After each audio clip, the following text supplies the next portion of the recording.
ఒక కాపరిగా ఉన్నావు కదా, ఒక అధ్యక్షుడిగా ఉన్నావు కదా, సంఘంలో ఏమి జరుగుతుంది?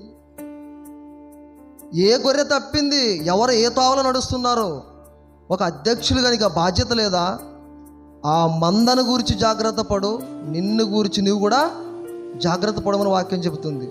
ఆ యావత్త మందను గూర్చియు మీ మట్టుకు మిమ్మును గూర్చియు జాగ్రత్తగా జాగ్రత్తగా ఉండండి. ఎందుకంటే ఘోరమైన తోడేళ్ళు వచ్చి అల్ప స్వల్ప విశ్వాసంగా ఉన్న వాడిని ఏం చేస్తాయి?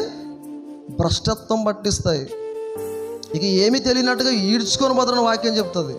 అందుకనే ఒక అధ్యక్షులకి, ఒక సంఘ కాపరికి ఉండవలసిన బాధ్యత ఈరోజు మనకు తెలియజేస్తున్నాడు దేవుడు.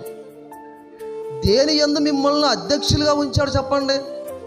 దేవుడు అంటున్నాడు, దేవుడు తన స్వరక్తం ఇచ్చి సంపాదించిన తన సంఘమును కాయుటకు పరిశుద్ధాత్మ మిమ్మల్ని దేని యందు అధ్యక్షులుగా ఉంచాను. ఆ యావత్ మందను గురించి మీకు బాధ్యత లేదా? ఆ యావత్ మందను గురించి మీకు చింత లేదా?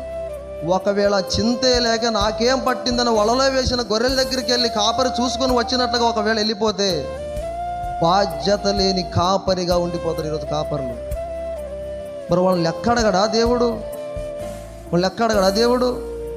కాపర్లంతా దేనికి పాల్పడ్డారు? సొంత కడుపుకే చూసుకున్నావా అంటున్నాడు దేవుడు. నిజంగా ఏమంటున్నాడమ్మ వాక్యము? సొంత కడుపుకే చూసుకున్నావా? సొంత కుమారులే చూసుకుంటావా? సొంత ఇంటి కొరకు ఆలోచిస్తావా? నీదే అంటావు కానీ సంఘం అన్న దానికి అధ్యక్షులకు ఎందుకు ఉంచారన్న ఆలోచన నీకు లేదా అంటున్నాడు ఆయన.